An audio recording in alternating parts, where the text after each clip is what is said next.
Hello friends, welcome to my YouTube channel SST study point. दोस्तों, आज हम 12th class के पॉलिटिकल साइंस में 4th चैप्टर पढ़ेंगे, united nation and its organisation. दोस्तों, पहले ये जो चैप्टर था 6th चैप्टर हुआ करता था, लेकिन न्यू सिलेबस के अकॉर्डिंग जो है अब 4th चैप्टर हो गया है। ठीक है, और इसके नाम में भी थोड़ा सा चेंज आया। पहले बस यूएनओ था, अब जो है united nation and its organisation हो गया है। ठीक है दोस्तों, इससे पहले मैं आपको बता दूं कि मैंने जो है अब तक 3 चैप्टर पर वीडियो बना दिए हैं। अगर आपने नहीं देखे हैं तो उनको देख लें, लिंक दिया हुआ है डिस्क्रिप्शन में। और मैंने नोट्स भी अपलोड कर दिए हैं, तो नोट्स का आप फ़ायदा उठाएं। कंप्लीट नोट्स अपलोड किया है मैंने। ओके फ्रेंड, दोस्तों ये जो हमारा पॉलिटिकल साइंस का 4th चैप्टर है बहुत ज़्यादा इंपॉर्टेंट है, या यूँ कह लें यूएनओ जो टॉपिक है ये जो है काफ़ी इंपॉर्टेंट है, काफ़ी एग्ज़ाम में पूछे जाते हैं। ठीक है, ये कम्पिटेटिव एग्ज़ाम में भी पूछे जाते हैं। इसमें से इंटरनेशनल ऑर्गेनाइजेशन या उसके हेड क्वार्टर्स या उसको कब स्थापित किया गया था, इसकी मेंबरशिप कितनी है, इन सब के बारे में पूछा जाता है। तो इसको आप अच्छे से पढ़ें। और एक बात और कि ये जो चैप्टर है बहुत ज़्यादा इंटरेस्टिंग चैप्टर है। ये सभी चैप्टरों में से, वैसे तो सभी चैप्टर अच्छे हैं, लेकिन ये जो चैप्टर है काफ़ी मज़ा आएगा पढ़ने में। तो प्लीज़ इसको ध्यान से पढ़ें। ठीक है, आपकी जो बेसिक नॉलेज भी मजबूत होगी और आपके आगे जाकर काम भी आएगा। और एग्ज़ाम में भी इसमें से क्वेश्चन बनते ही हैं, हमेशा बनते हैं। काफ़ी क्वेश्चन आते हैं, बड़े छोटे काफ़ी क्वेश्चन आते हैं इसमें से। ठीक है, तो देखिए, united nation and its organisation, संयुक्त राष्ट्र संघ और इसके संगठन। सबसे पहले देखिए यूएनओ। यूएनओ है क्या? यूएनओ एक अंतर्राष्ट्रीय संगठन है। क्या है? इंटरनेशनल ऑर्गेनाइजेशन है। अब देखिए, इंटरनेशनल ऑर्गेनाइजेशन होता क्या? अंतर्राष्ट्रीय संगठन किसे कहते हैं? अंतर्राष्ट्रीय संगठन अपने उद्देश्यों में व्यापक होते हैं, जो अंतर्राष्ट्रीय स्तर पर विवादों के समाधान, शांति, सुरक्षा स्थापित करने में व विभिन्न देशों के मध्य सौहार्दपूर्ण वातावरण का निर्माण करने में महत्वपूर्ण भूमिका निभाते हैं। तो क्या होते हैं ये? अंतर्राष्ट्रीय संगठन का जो उद्देश्य होता है काफ़ी व्यापक होता है, सीमित ना होकर काफ़ी व्यापक होता है। और ये अंतर्राष्ट्रीय स्तर पर, ठीक है, अंतर्राष्ट्रीय स्तर पर क्या करते हैं? विवादों के समाधान करते हैं। जैसे दो देशों के बीच अगर युद्ध हो जाता है या किसी बात को लेकर विवाद हो जाता है, ठीक है ना, तो उसका समाधान करने में महत्वपूर्ण भूमिका निभाते हैं। और विश्व में शांति एवं सुरक्षा स्थापित करने में भी काफ़ी महत्वपूर्ण भूमिका निभाते हैं। इसके अलावा सदस्य देशों के बीच, जो देश हैं, अगर उनके बीच विवाद स्थापित हो गया, विवाद चल रहा है, तो उनको शांत कराने में और उनके जो बीच में अच्छे संबंध स्थापित करने में काफ़ी महत्वपूर्ण भूमिका निभाते हैं। ठीक है, तो एक इंटरनेशनल ऑर्गेनाइजेशन में ये सब जो है विशेषताएं होती है। आई होप कि आपको समझ में आ गया होगा, काफ़ी ईजी है। दोस्तों, अभी हमने इंटरनेशनल ऑर्गेनाइजेशन यानी अंतर्राष्ट्रीय संगठन को समझा कि ये होता क्या है। अब देखिए, अंतर्राष्ट्रीय संगठनों की आवश्यकता क्यों है, ये जो है बनाए क्यों जाते हैं। तो देखिए, पहला देखिए, युद्ध और शांति के विवादों पर सहायता व सहयोग में वृद्धि के लिए जो है ये आवश्यकता होते हैं। जैसे युद्ध होता है ना, तो उनको रोकने के लिए और शांति स्थापित करने में जो है ये महत्वपूर्ण भूमिका निभाते हैं। तो इसीलिए जो है अंतर्राष्ट्रीय संगठन आवश्यक है। ठीक है, सेकंड देखिए, अंतर्राष्ट्रीय विवादों का शांतिपूर्ण समाधान करने के लिए ये आवश्यक है। अंतर्राष्ट्रीय जो विवाद होते हैं, ठीक है ना, जैसे देशों के बीच अंतर्राष्ट्रीय स्तर पर कोई विवाद हो गया हो, ठीक है, या उनके बीच में संघर्ष चल रहा हो, तो उनको रोकने में भी जो है ये महत्वपूर्ण भूमिका निभाते हैं। इसके अलावा देखिए, चुनौतीपूर्ण मसलों जिनका समाधान एक देश नहीं कर सकता के समाधान के लिए ऐसे संगठनों की आवश्यकता है। जैसे ग्लोबल वार्मिंग और उसके प्रभाव। तो देखिए, चुनौतीपूर्ण जो मसले हैं, जो चुनौतीपूर्ण जो मामले हैं, जैसे आप देख लें आतंकवाद हो गया, या फिर इन्वायरमेंटल रिलेटेड कोई इशू हो गया, या ओजोन परत को लेकर हो गया, या तापमान को लेकर हो गया, तापमान वृद्धि हो रहा है ना, ग्लोबल वार्मिंग। तो ये सब जो विवाद जो है, ये सब जो इशू है, इन सब को कोई देश जो है अकेला सुलझा नहीं सकता है। तो इसीलिए जो है ये इंटरनेशनल ऑर्गेनाइजेशन बनाए जाते हैं, ताकि सभी देश जो है मिलकर इन पर विचार करें और इनका समाधान ढूंढ सके। इसके बाद देखिए, विश्व के आर्थिक विकास में सहायता करने के लिए भी इंटरनेशनल ऑर्गेनाइजेशन आवश्यक है। तो वैश्विक आर्थिक व्यवस्था को मजबूत करने में भी, उनका विकास करने में भी क्या होता है? इंटरनेशनल ऑर्गेनाइजेशन आवश्यक होते हैं। ठीक है, इसके बाद विभिन्न देशों में चल रहे विवादों का शांतिपूर्ण समाधान करने के लिए भी ये आवश्यक होते हैं। अगर किसी देशों के बीच अगर विवाद चल रहा हो किसी बात को लेकर, तो क्या करते हैं? ये शांतिपूर्ण तरीके से उस विवाद को हल करने का प्रयास करते हैं। ठीक है ना, शांतिपूर्ण तरीके से करते हैं ताकि वो विवाद जो है आगे चलकर युद्ध का रूप ना ले ले। तो इसके लिए भी जो है इंटरनेशनल ऑर्गेनाइजेशन आवश्यक होते हैं। ओके, इसके बाद देखिए विभिन्न देशों की सहायता के लिए ताकि सभी देशों में बेहतर जीवन स्थितियां स्थापित हो सके। ये जो विभिन्न देशों की सहायता भी करते हैं इंटरनेशनल ऑर्गेनाइजेशन ताकि जो है लोगों का जीवन स्तर सुधारा जा सके, देशों की स्थिति में सुधार किया जा सके। और देखो आर्थिक सहायता भी देते हैं कई इंटरनेशनल ऑर्गेनाइजेशन, जैसे आप IMF देखेंगे, इंटरनेशनल मॉनेटरी फंड या वर्ल्ड बैंक देखेंगे तो ये जो है आर्थिक रूप से सहायता देते हैं, लोन देते हैं। इमरजेंसी में जो है ये कई देशों को लोन देते हैं ताकि वो जो है अपनी स्थिति पहली जैसे जो है स्थापित कर सके। ओके, तो ये जो था इंटरनेशनल ऑर्गेनाइजेशन क्यों आवश्यक है, उस पर अगर ऐसा क्वेश्चन आता है तो ये सारे आंसर लिखने हैं आपको, जो है फुल मार्क्स मिलेंगे अगर ऐसे लिखेंगे पॉइंट्स में तो। ओके, अब देखिए हमारा मोस्ट इम्पॉर्टेंट टॉपिक आता है UNO पर कि UNO जो है क्या, UNO का स्थापना क्यों किया गया, कब किया गया और इसे हम पहले किस नाम से जानते थे। तो देखिए संयुक्त राष्ट्र संघ का विकास किस प्रकार हुआ। प्रथम विश्व युद्ध आपको पता होगा कि कब से कब तक हुआ था, 1914 से 1918 तक, पहले भी मैं बता चुका हूँ। ठीक है, तो प्रथम विश्व युद्ध जब हुआ था तो इससे जो है काफ़ी देशों को जो है जान माल का जो है आर्थिक रूप से काफ़ी ज़्यादा नुकसान हुआ था। तो ऐसे युद्ध जो है भविष्य में ना हो, ऐसे युद्धों को रोकने के लिए कई देशों ने मिलकर जो है एक अंतर्राष्ट्रीय संगठन का गठन किया ताकि जो है ऐसे युद्ध भविष्य में ना हो। और उस अंतर्राष्ट्रीय संगठन का शुरुआत में क्या नाम था, लीग ऑफ नेशन नाम था, राष्ट्र संघ हिंदी में और लीग ऑफ नेशन इंग्लिश में। ठीक है, तो जो पहला अंतर्राष्ट्रीय संगठन था वो जो था लीग ऑफ नेशन था। ठीक है, अब ये लीग ऑफ नेशन का गठन कब किया गया था, लीग ऑफ नेशन का गठन 10 जनवरी 1920 को किया गया था। ठीक है, किसके द्वारा किया गया था, इसके संस्थापक कौन थे लीग ऑफ नेशन के, वुडरो विल्सन थे। वुडरो विल्सन कौन थे, अमेरिकी राष्ट्रपति थे उस टाइम जो था, उस टाइम जो ये थे अमेरिका के राष्ट्रपति थे, प्रेसिडेंट थे। ठीक है, और इन्होंने ही जो था लीग ऑफ नेशन जो पहला अंतर्राष्ट्रीय संगठन था उसका जो है स्थापना इन्होंने ही किया था। ठीक है, लेकिन इसका अंत हो जाता है, क्यों अंत हो जाता है, क्योंकि सेकेंड वर्ल्ड वार हो जाता है। क्योंकि लीग ऑफ नेशन को बनाया ही इसलिए गया था ताकि भविष्य में कोई बड़ा युद्ध ना हो, लेकिन ये जो है युद्ध को रोकने में नाकामयाब रहता है। ठीक है ना, द्वितीय विश्व युद्ध हो जाता है। ठीक है ना, सेकेंड वर्ल्ड वार हो जाता है 1939 से 1945 के बीच। ठीक है, तो इसीलिए जो है लीग ऑफ नेशन जो है असफल हो जाता है अपने उद्देश्य में और लीग ऑफ नेशन का अंत हो जाता है।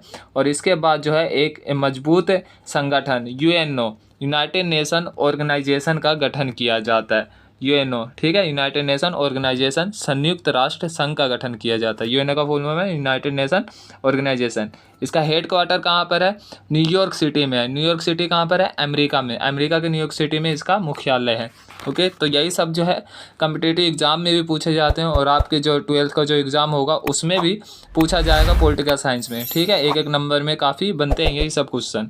ओके, UNO के संस्थापक देखिए कौन थे, UNO की स्थापना कब हुई थी, पहले ये देखिए स्थापना जो इसकी हुई थी 24 अक्टूबर 1945 को हुई थी, तो ये याद रखना। ठीक है, इसके संस्थापक कौन थे, फ्रैंकलिन डी रूजवेल्ट, ये भी जो थे 1945 के समय जो थे अमेरिकी राष्ट्रपति थे, अमेरिका के राष्ट्रपति थे।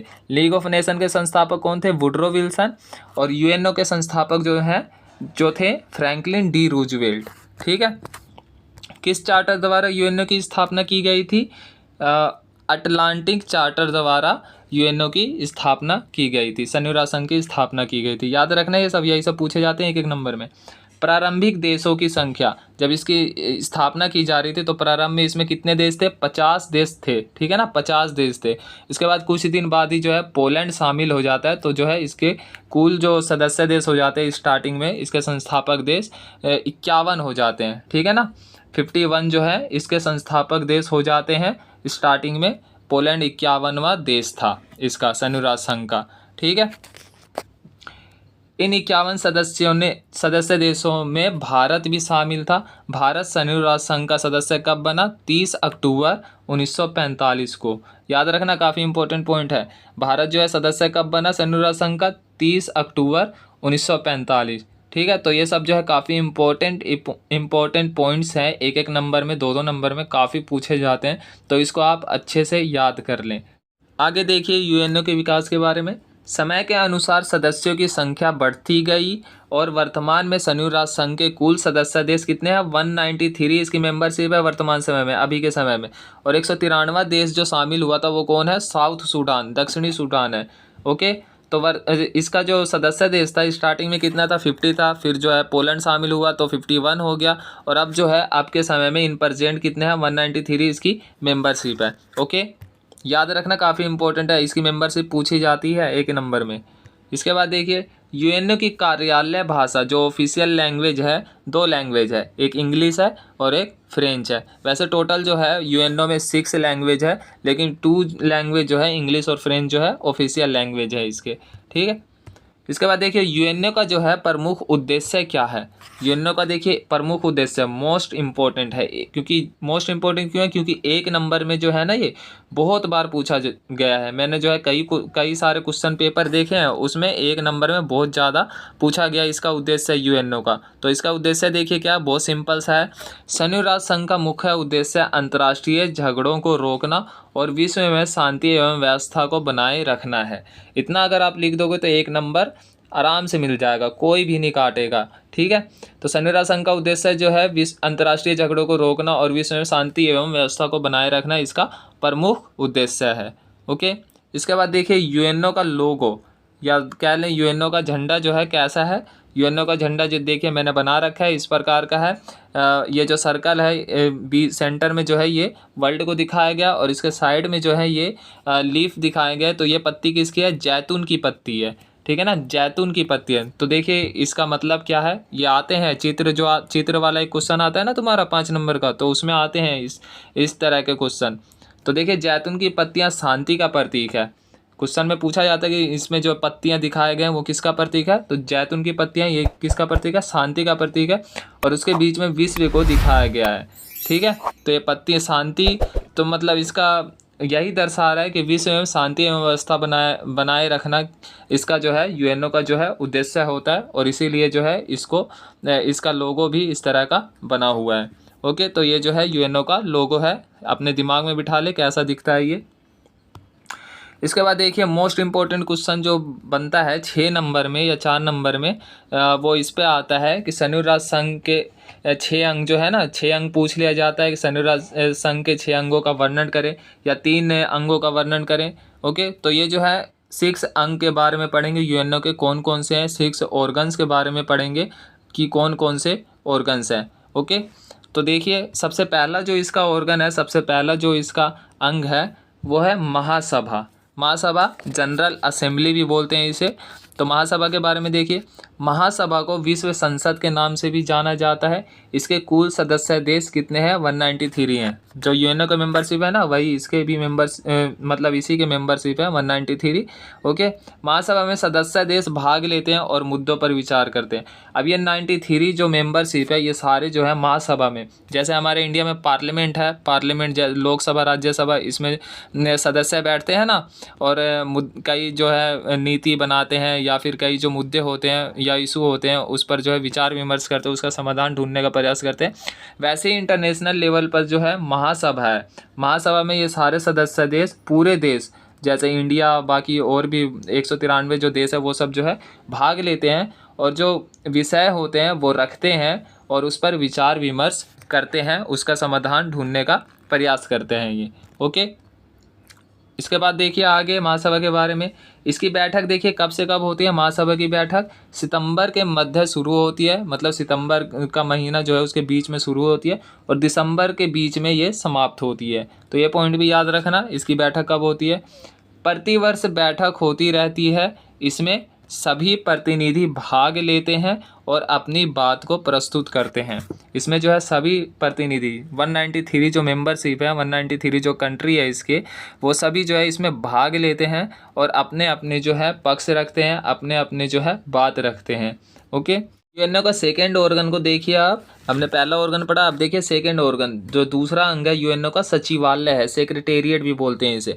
यहाँ दिन प्रतिदिन के कार्य देखे जाते हैं और यहाँ कार्य देखने वाला एक अध्यक्ष होता है जिसे महासचिव कहते हैं। तो ये जो है दिन प्रतिदिन के जो यूएनओ में कार्य होते हैं उसकी देख रेख करता है ये।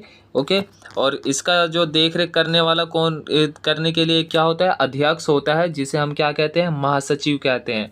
ओके, तो पहले महासचिव कौन थे, काफ़ी इंपॉर्टेंट है ये क्वेश्चन आता है ये। पहले महासचिव थे ट्राइगुली, ठीक है, कहाँ के थे, नॉर्वे के। मैप में भी आता है कि यूएनओ के जो पहले महासचिव थे वो कहाँ से संबंधित है, मैप में क्वेश्चन आता है, तो अच्छे से याद करें इसको। एशिया की महासचिव, एशिया की देखिए जो दक्षिण कोरिया से संबंध रखती है वो कौन है, बान की मून, ये भी मैप में आता है। ओके, इसीलिए मैं इन तीनों को ही लिखा हूँ यहाँ पे। वर्तमान महासचिव देखिए कौन है, वर्तमान में जो इन प्रेजेंट महासचिव है एंटोनियो गुटेरेस, और ये कहाँ से संबंध रखते हैं, पुर्तगाल देश से हैं ये। तो ये वाला तो बहुत ज़्यादा, ये तो 3-4 बार पूछा गया, मेरे टाइम में भी पूछा गया था ये 2017-18 में। ओके, तो इसको याद कर लें, एंटोनियो गुटेरेस। और एंटोनियो गुटेरेस जो है 2 बार, दूसरी बार महासचिव बने हैं ये अभी तुरंत। ओके, तो ये भी बात याद रखें। तो ये जो था सेकेंड ऑर्गन था। अब देखिए थर्ड ऑर्गन क्या है, थर्ड ऑर्गन जो है, तीसरा अंग जो है यूएनओ का, वो है सुरक्षा परिषद। सबसे इम्पोर्टेंट इसके जो 6 अंग है ना, उसमें सबसे इम्पोर्टेंट कुछ ये जो है अंग जो है सुरक्षा परिषद का है, सिक्योरिटी काउंसिल का है। इसमें कुल जो है 15 सदस्य देश है। कितने हैं सुरक्षा परिषद के, कुल कितने सदस्य देश है, 15 है, जिनमें से 5 जो है स्थायी सदस्य हैं। इसको P5 सदस्य भी बोलते हैं, परमानेंट सदस्य, ठीक है। तो ये जो है 5 है, और अस्थायी सदस्य जो है, नॉन परमानेंट जो है, वो जो है 10 सदस्य देश है। तो 5 जो स्थायी सदस्य है वो कौन कौन से हैं, ब्रिटेन, फ्रांस, अमेरिका, रूस, चीन, ये जो है 5 जो है इनको वीटो पावर प्राप्त होता है। तो ये बात याद रखें कितने सदस्य देश हैं इसके, और परमानेंट सदस्य कौन से है और नॉन परमानेंट कितने सदस्य देश है, ये भी याद रखें। अस्थायी सदस्यों का चुनाव 2 वर्षों के लिए होता है, और 5 स्थायी सदस्य देश को वीटो पावर प्राप्त है। आगे मैं बताऊंगा कि वीटो पावर क्या होता है। अब देखिए ये 5 स्थायी सदस्य यही है, फ्रांस, ब्रिटेन, अमेरिका, रूस और चीन, ये जो है स्थायी सदस्य देश हैं। किसके हैं, इसके सिक्योरिटी काउंसिल के, सुरक्षा परिषद के। तो ये भी आपको याद रखना है। अब देखिए चौथा जो है हमारा, चौथा ऑर्गन कौन सा है, चौथा अंग यूएनओ का, अंतर्राष्ट्रीय न्यायालय, ठीक है, इंटरनेशनल कोर्ट ऑफ जस्टिस। तो देखिए इसके बारे में, अंतर्राष्ट्रीय न्यायालय का मुख्यालय कहाँ पर है, हेग, नीदरलैंड में, नीदरलैंड के हेग में इसका जो है मुख्यालय है, हेड क्वार्टर है। ओके, अंतर्राष्ट्रीय न्यायालय में कुल न्यायाधीश कितने होते हैं, 15 न्यायाधीश होते हैं, जिनका कार्यकाल 9 वर्ष के लिए होता है। तो पूछा जाता है अंतर्राष्ट्रीय न्यायालय के न्यायाधीशों का कार्यकाल कितने वर्ष का होता है, 9 वर्ष के लिए होता है। ओके, याद रखें, इन्हीं सब में से पूछे जाते हैं। इसमें एक ही समय पर एक देश के 2 सदस्य को नहीं चुना जाता। तो देखिए इसमें एक ही समय पर जो है एक देश का एक ही सदस्य चुना जाता है, 2 सदस्य नहीं चुना जाता है। तो ये बात भी ध्यान रखें। ओके, देखिए यूएनओ का जो है इसके बाद 5वां जो ऑर्गन है, 5वां जो इसका अंग है, वो देखिए कौन सा है, 5वां अंग है इसका आर्थिक एवं सामाजिक परिषद, इकोनॉमिक एंड सोशल काउंसिल। इसका ये देखिए क्या काम करता है, ये क्या है, यह विश्व स्तर पर सामाजिक एवं आर्थिक कार्यों को देखती है। इसका काम जो है विश्व स्तर पर सामाजिक और आर्थिक कार्यों को देखना है। इसके कुल सदस्य देश कितने हैं, 54 हैं, ठीक है, 54 है, और इनका कार्यकाल जो है कितने वर्ष के लिए होता है, 3 वर्ष के लिए होता है। तो ये बात जो है याद रखें, इसका जो काम क्या होता है, सामाजिक और आर्थिक कार्यों को देखना। 54 मेंबर्स हैं और 3 वर्ष के लिए इसका जो है कार्यकाल होता है। ओके, इसके बाद देखिए इसमें प्रति 1 वर्ष बाद 1/3 सदस्य बदलते रहते हैं। 1/3 सदस्य जो है हर साल इसमें बदलते रहते हैं, नए सदस्य आते रहते हैं, पुराने सदस्य जाते रहते हैं हर साल, 1/3 सदस्य। ओके, यूएनओ का छठा ऑर्गन या छठा अंग है न्यासिता परिषद, ट्रस्टीव काउंसिल। तो ट्रस्टीव काउंसिल देखिए वर्तमान समय में इनएक्टिव हो गया, और ये इनएक्टिव देखिए कब हो गया था, अप्रभावी देखिए कब से ही हो गया, 1994 से ही इनएक्टिव हो गया, इसका अंत हो गया है। लेकिन इसका मतलब ये नहीं है कि हम केवल यूएनओ के 5 ही ऑर्गन को पढ़ेंगे, फिर भी हमें जो है 6 ऑर्गन को पढ़ने ही है। तो देखिए ये जो है न्यासिता परिषद का काम क्या था, यह परिषद उस समय बनाया गया था जब छोटे छोटे देश आज़ाद हो रहे थे। ये ऐसे देश थे जो अपने प्रशासन व्यवस्था को चलाने में सक्षम नहीं थे, ठीक है। ऐसी स्थिति में बड़े देशों को यह जिम्मेदारी दी गई थी कि ये छोटे देशों का नेतृत्व करे और वहाँ की प्रशासन को चलाने की जिम्मेदारी अपने ऊपर ले। साथ ही यह भी ध्यान रहे कि उनका किसी भी तरह का शोषण ना हो। लेकिन वर्तमान में ये अंग समाप्त हो गया है। कब से? 1994 से हो गया है, क्योंकि वर्तमान में सभी देश अपनी प्रशासन को स्वयं चला सकते हैं।